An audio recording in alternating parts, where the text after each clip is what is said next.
Good afternoon, viewers of YouTube, Chico investors, and crypto enthusiasts. My name is Tyler of ChicoCrypto.com, and welcome to another episode of Crypto and a Cold One. Today's guest is Red Seal Ale. They're out of Fort Bragg, California, brewed by North Coast Brewing Company.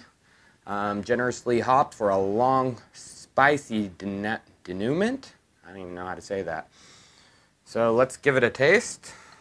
I featured him on my show before, Scrimshaw, and I really liked it, so let's give the Red Seal a go. It's good. Spicy.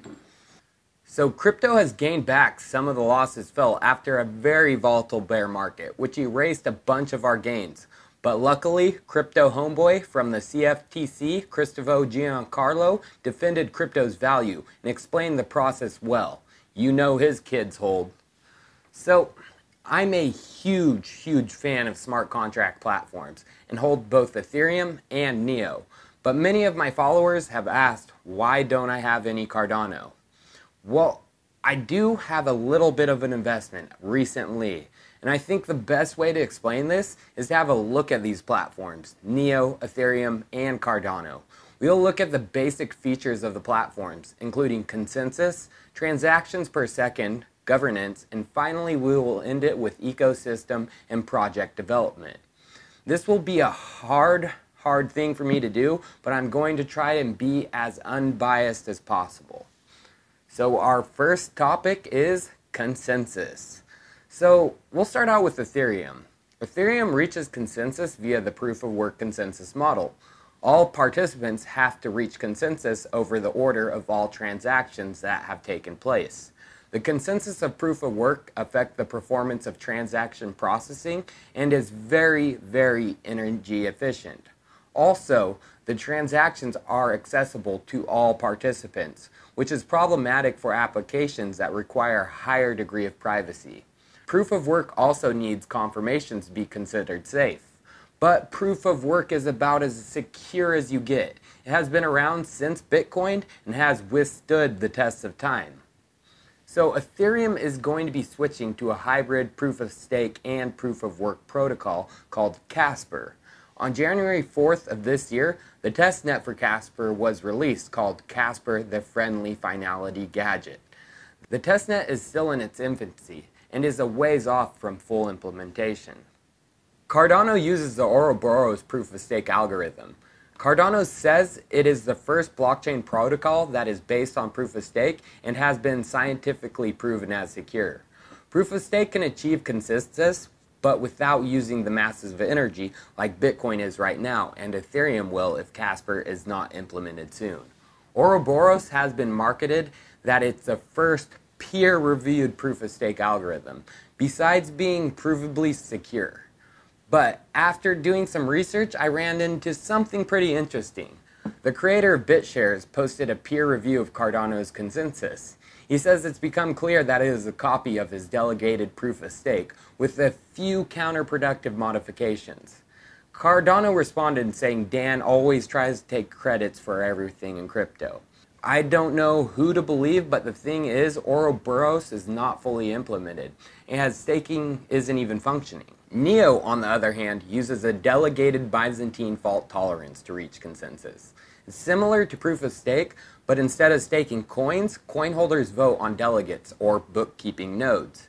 These delegates decide what goes in each block, and as long as 2/3 or above of the delegates agree on what goes in each block, they reach consensus. Now, like proof of stake and delegated proof of stake, this consensus is energy efficient and quicker than proof of work.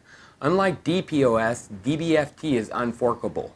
The major concern with Neo's DBFT is the centralization of bookkeeping nodes, but the Neo Council has said that decentralization will begin this year. Now, the second category, transactions per second on-chain.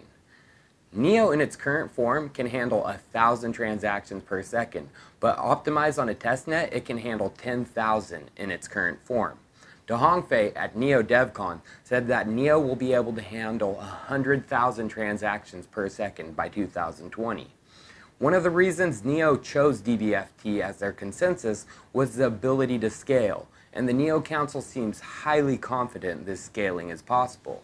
It was kind of hard to find a definitive answer on Cardano's transactions per second. In its current form, it can only handle 5 to 7 transactions per second. Cardano has answered the questions about scalability. As I understand it, they will be using something similar to sharding. Here's an image showing what it looks like. It's kind of like cellular division, where each division represents a portioning of the total supply of ADA. In testing, Cardano has reached 256 transactions per second with 40 nodes, and the team has said that with portioning, they will be able to reach thousands of transactions per second when the upgrade happens.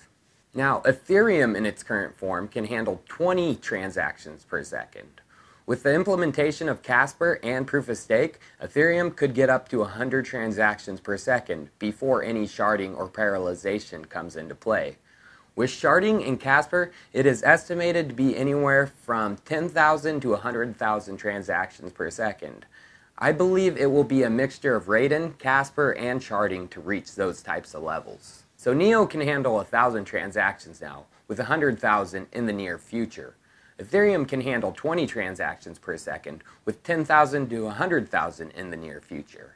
Cardano can handle 5 to 7 now, with thousands in the future. The transactions per second will be a battle, and I'm excited to see who can pull off the most first, but currently, NEO leads the way. The next topic we're going to go over is governance. In Ethereum, the governance model is similar to Bitcoin in that it uses proof-of-work mining to reach consensus for now, and a tri-structure that requires a proposal from developers and approval by the users and miners. But as we saw with the major Ethereum hard fork that created Ethereum Classic, small segments that don't agree with changes split off to make their own community. In NEO, token holders are the network owners and managers. They manage the network through voting in the network. This includes voting on bookkeeper nodes, voting on system and call fees, protocol upgrades, and others. The voting has not been implemented yet, but as the decentralization of bookkeeper nodes begins, I'm sure this function will be added as holders vote on who becomes these bookkeeper nodes. The NEO Council is in charge of the off-chain governance, which includes strategic decision-making, technical decision-making, and the implementation of both of those too. Cardano intends to provide an on-chain mechanism for making decisions about the future of the protocol. This will be implemented by creating a constitution that lays out the mechanism on agreeing on protocol updates and Cardano improvement proposals. They plan to have a treasury fund, which is funded by transaction fees, which will only be spent by voting of the token stakers. Cardano's long-term governance vision includes the creation of a modular regulation DAO that can be customized with user-written smart contracts. But again, this voting is not yet implemented and will only be potentially realized in the future. Now, for our final category, the current ecosystem of each platform and the growth. So, Cardano has a mainnet launched in September, which is really still in its infancy. The ecosystem is lacking with only a block explorer of the mainnet and a dedicated wallet called Daedalus. I'm pretty sure that's how you say it. Cardano will eventually layer their protocol into a settlement layer and a computational layer for smart contracts. But these layers have not yet been developed, nor has the smart contracts and applications that will be built on top of them. Cardano basically at this point is vaporware, with more of a light net than a mainnet.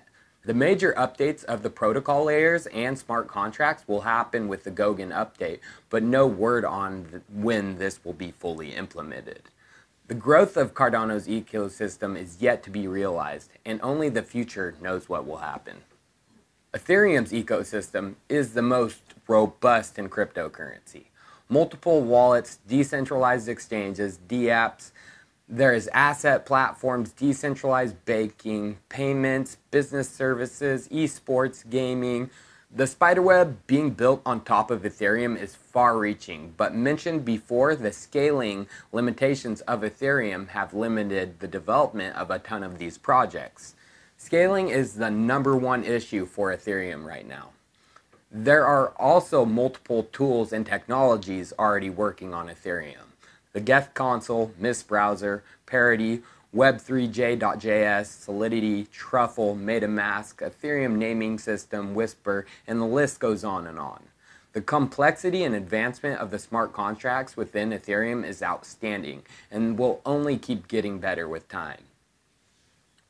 NEO's mainnet was launched when it was called AntShares on August 1st, 2016. It took over a year after the mainnet launch for the first ICO to happen. This was Red Pulse in early October. Then the China FUD came and the development slowed down until only recently, since the FUD was extinguished. The ecosystem has been booming. NEO has multiple wallets, the client wallet, Neon Wallet 03, and multiple web wallets. They now have multiple D apps, iMusify, Turing Complete Smart Contracts, NEOAuth, and many, many others. Also, projects and other platforms have begun to spiderweb out. These include QLink, Zpin, ADX, Akey, DeepBrain Chain, Trinity, and many others on the way, such as Thor, Moonlight, The Bridge, Pure Atlas, and the Neon Meta Exchange, or NEX. Many projects have also begun their exodus over from Ethereum to NEO. These include Piccio Chain, Universal Health Coin, Narrative Network, and Varus Healthcare. In my personal opinion, Ethereum has time as an advantage over NEO and Cardano. They have had the time to develop, test, fail, retest, succeed. NEO is just getting started, but the foundation is better and the founders learned from the limitations of Bitcoin and Ethereum to build a platform that would scale better. Cardano is really in its infancy, with the mainnet of POS not even fully developed or even launched. Cardano has a vision, but the lack of development could leave them trying to play catch-up in 2018. It is going to be a very interesting year, and I personally have invested in all three of these projects. I'll let you know that it's mostly NEO, then ETH, with a tiny bit of Cardano. Well, viewers, thanks for watching, and if you haven't, press that subscribe button right there for the most up-to-date content. Cheers, and as always, I'll see you tomorrow.